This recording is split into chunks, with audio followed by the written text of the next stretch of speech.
TRS LP deputy floor leader మాజీ మంత్రి హరీష్ రావు పర్యటించనున్నారు. ప్రధానంగా వరంగల్లో నిర్మించినటువంటి సూపర్ స్పెషాలిటీ ఆసుపత్రిని ఆయన సందర్శించనున్నారు. మరొక 10 నుంచి 20 నిమిషాల లోపే ఆయన ఇక్కడికి చేరుకునేటువంటి అవకాశం కనిపిస్తా ఉంది. ఇప్పుడిప్పుడే పెద్ద సంఖ్యలో బీఆర్ఎస్ శ్రేణులు కూడా చేరుకుంటున్నటువంటి పరిస్థితి. ముఖ్యంగా మనం ఆసుపత్రి నిర్మాణాన్ని మనం చూసినట్టయితే 84% పనులు బీఆర్ఎస్ ప్రభుత్వ హయాంలో పూర్తయిన పనులు చేయడంలో పూర్తిగా కాంగ్రెస్ ప్రభుత్వం విఫలమైందనే మనం అర్థం చేసుకోవాల్సి ఉంటుంది. ముఖ్యంగా మనతో పాటు మాజీ ఎమ్మెల్యే నడప నరేందర్ ఉన్నారు. పేదోడి ప్రాణాలకు భరోసా కల్పించే విధంగా ఒక గొప్ప సంకల్పంతో ఈ ఆసుపత్రి నిర్మాణం చేపట్టారు. ప్రస్తుతం ఏ దశలో ఉందంటే ఏం చెప్తారు? కాంగ్రెస్ ప్రభుత్వ నిర్లక్ష్య ధోరణి గురించి కూడా ఏం చెప్తారు? ముఖ్యంగా ఆనాడు పెద్దలు కేసీఆర్ గారు ఉత్తర తెలంగాణ ప్రాంతానికి ఆరోగ్యానికి సంబంధించి హాస్పిటల్ పెద్దగా ఉండాలి, హైదరాబాద్ వరకు రాకూడదని వారు సభాముఖంగానే చెప్పి ఈ యొక్క హాస్పిటల్ను నిర్మాణానికి శ్రీకారం చుట్టి ఆ రోజు మొదలుపెట్టడం జరిగింది. 1200 కోట్లతోటి మొదలుపెట్టినటువంటి ఈ హాస్పిటల్ తీరా ఇంకా సరిపోదు. ఇది ఈ మెడికల్ కాలేజీ ట్రైనింగ్ క్లాసెస్ కూడా ఇక్కడే కావాలి అదనంగా అని చెప్పి, మీకు సెమినార్స్ కూడా ఇక్కడే కావాలన్న ఉద్దేశంతో ఇంకా 2,50,000 ఎస్ఎఫ్టీని ఇక్కడ నిర్మాణం చేయడం జరిగింది. ఆనాడు 15,50,000 ఎస్ఎఫ్టీ ఉంటే 2,50,000 అదనంగా పెట్టి 18 లక్షల ఎస్ఎఫ్టీ అదనంగా 200 కోట్లతోటి, అంటే రమారామిగా 1,400 కోట్లతోటి ఆ రోజు నిర్మాణానికి స్వీకారం చుట్టి రమారామిగా 84% పూర్తి చేసి 16% మాత్రమే పెండింగ్ ఉండడం జరిగింది. ఎన్నికలు జరిగిన సందర్భంగా ఆ రోజు ప్రభుత్వం పోయిన సందర్భంగా మేము ఆ ప్రభుత్వం పోయిన దగ్గర నుండి కూడా మేము రిక్వెస్ట్ చేస్తున్నాం. హరీష్ రావు గారు కూడా దీనికి మాజీ ఆరోగ్య శాఖ మంత్రి గారు కూడా 2 సార్లు ఇక్కడికి రావడం జరిగింది. ఇది 3వ వారు రావడము. మేము పలుమార్లు కూడా ప్రభుత్వాన్ని అడుగుతున్నాం. మేము అడిగినా కూడా వారు ఎక్కడ కూడా నిమ్మకు నీరెత్తినట్టుగా ఉన్నారు. ఇప్పుడు బయటికి షోపుటప అందరూ ప్రశ్నిస్తున్నారన్న ఉద్దేశంతో షోపుటప రంగులు వేయడం జరుగుతుంది. సీఎం రేవంత్ రెడ్డి గారు మిమ్మల్ని సూటిగా అడుగుతున్నాం. మేము గాంధీ హాస్పిటల్లో మందులు లేవు, సరైన వైద్యం లేదు, మరి హాస్పిటల్లో నీకు సరైన చిత్తశుద్ధి లేదు. సూపర్ స్పెషాలిటీ హాస్పిటల్లో 35 రకాల ఆరోగ్య వైద్యానికి సంబంధించిన ఈ హాస్పిటల్కు ఎక్విప్మెంట్ లేదు. దగ్గర 200 కోట్ల ఎక్విప్మెంట్ అవసరం ఉన్నది. నీకు సూటి ప్రశ్న, 5,000 కోట్లతోటి గాంధీ విగ్రహం పెడతామంటున్నావు, కానీ నిరుపేదలైనట్టు నిన్ను నమ్మి ఓట్లేసినటువంటి ఉత్తర తెలంగాణ ప్రజలకు గాంధీ హాస్పిటల్లో మందులు, గాంధీ హాస్పిటల్ పేరిట ఏర్పాటు చేసినటువంటి సూపర్ స్పెషాలిటీ హాస్పిటల్ నిర్మాణం పూర్తి చేయడం లేదు. అంటే నీ చిత్తశుద్ధి గాంధీ విగ్రహం పెట్టే మీద ఉన్నది, కానీ గాంధీ పేరున్నటువంటి హాస్పిటళ్లను నిలబెట్టే చిత్తశుద్ధి లేదు. అదేవిధంగా గాంధీ హాస్పిటల్లోకి వచ్చేటువంటి నిరుపేదలకు వైద్యం సరిగ్గా అందించే చిత్తశుద్ధి లేదు. కాబట్టి ఖచ్చితంగా దీనికి ప్రజలు బదులా చెప్తారు నీకు. రేవంత్ రెడ్డి, మేము ఇవాళ ఉత్తర తెలంగాణ ప్రజల తరఫున అడుగుతున్నాం, మేము జోలబెట్టి అడుగుతున్నాం.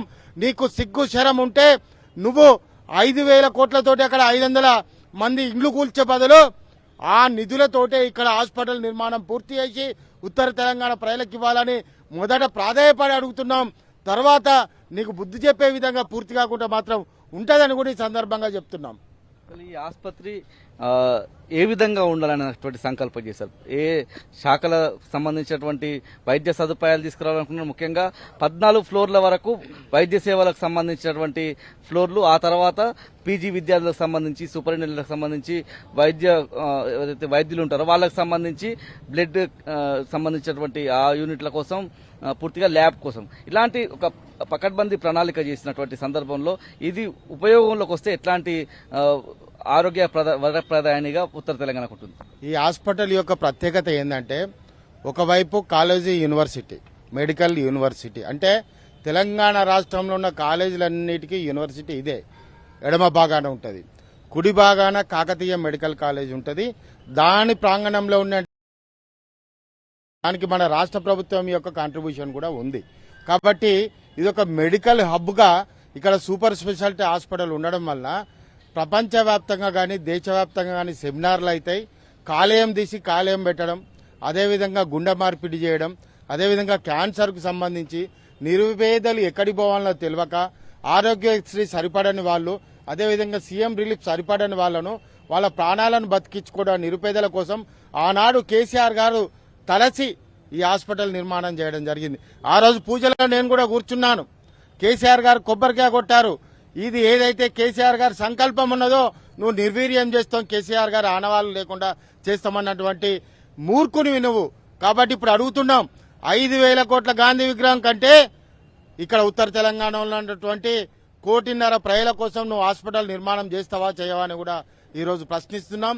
అదేవిధంగా ప్రజలకు ఉపయోగకరమైనటువంటి పని చేయాలి తప్ప ప్రజలకు ఉపయోగం లేనటువంటి పని నువ్వు కొనసాగిస్తున్నావు. ప్రజల్ని ఇబ్బంది పాలు చేస్తున్నావు. ఈ హాస్పిటల్ పైన హెలిప్యాడ్ కూడా ఉంది. ఎమర్జెన్సీ ఉంటే ఎక్కడైనా ఉద్యోగస్తులు కానీ, ప్రభుత్వ ఉద్యోగస్తులు కానీ, ఎవరైనా నిరుపేదలు కానీ, లేకుంటే రిమోట్ ఏరియాలో ఉన్నటువంటి ప్రజలు కానీ వాళ్ళకు వైద్యం అందించడానికి హెలికాప్టర్ సౌకర్యం కూడా ఈ యొక్క టెర్రస్ మీద ఏర్పాటు చేయడం జరిగింది. ఇన్ని మౌలిక సదుపాయాలతోటి, ఇన్ని అవసరాలతోటి ఏర్పాటు చేసిన ఈ బిల్డింగ్ ను నిర్వీర్యంగా పెట్టి 26 నెలలుగా నీ పబ్బం గడుక్కుంటున్నావు. నువ్వు అన్ని కూడా అవసరం కొద్ది మాట్లాడుతున్నావు, అవసరం కొద్ది పనులు చేస్తున్నావు. కాబట్టి ఖచ్చితంగా ఈ హాస్పిటల్ మీద మా తూర్పు నియోజకవర్గం నుంచి పోరాటం ఉంటుంది. ఇక్కడ స్థానిక ఎమ్మెల్యే మంత్రి ఏం మాట్లాడుతుందంటే సెంట్రల్ జైలు అంట ఊళ్ళో ఉండాలంట, హాస్పిటల్ ఊరు బయట ఉండాలంట.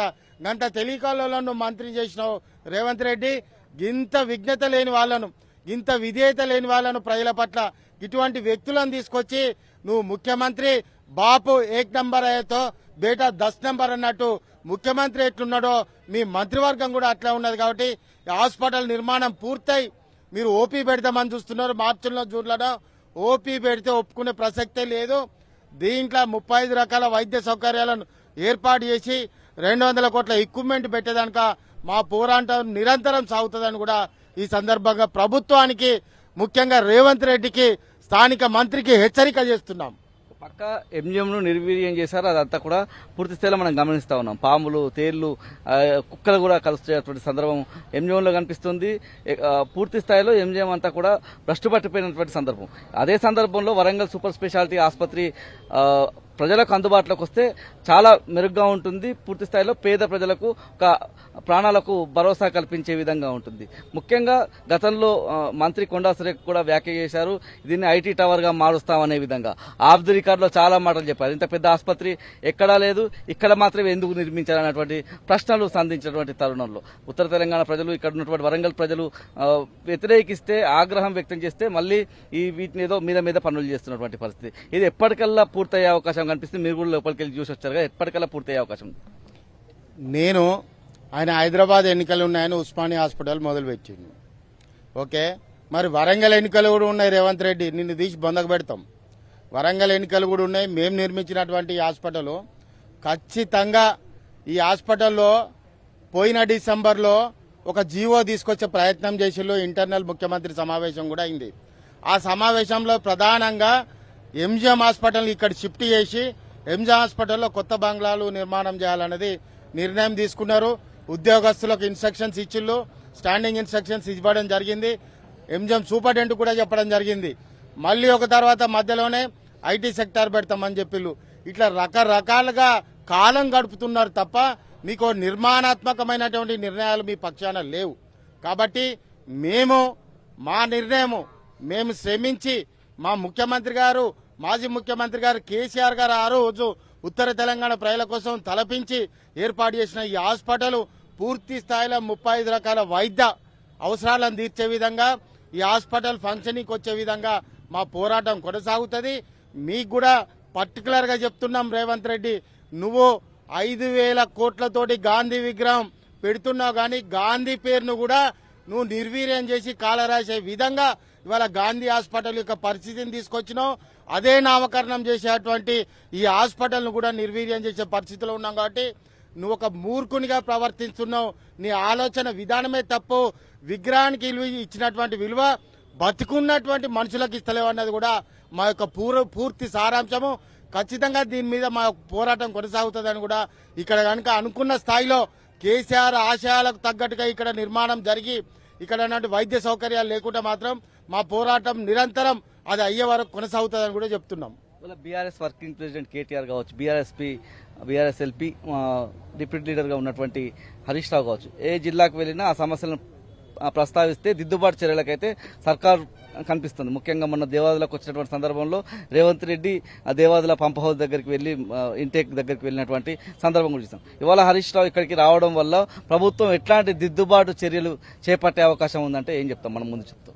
ఎప్పుడైనా కానీ దున్నపోతును కట్టెతోటి పొడితేనే పని చేస్తా అంటది. అది ముళ్ళు కట్టెతోటి పొడితేనే.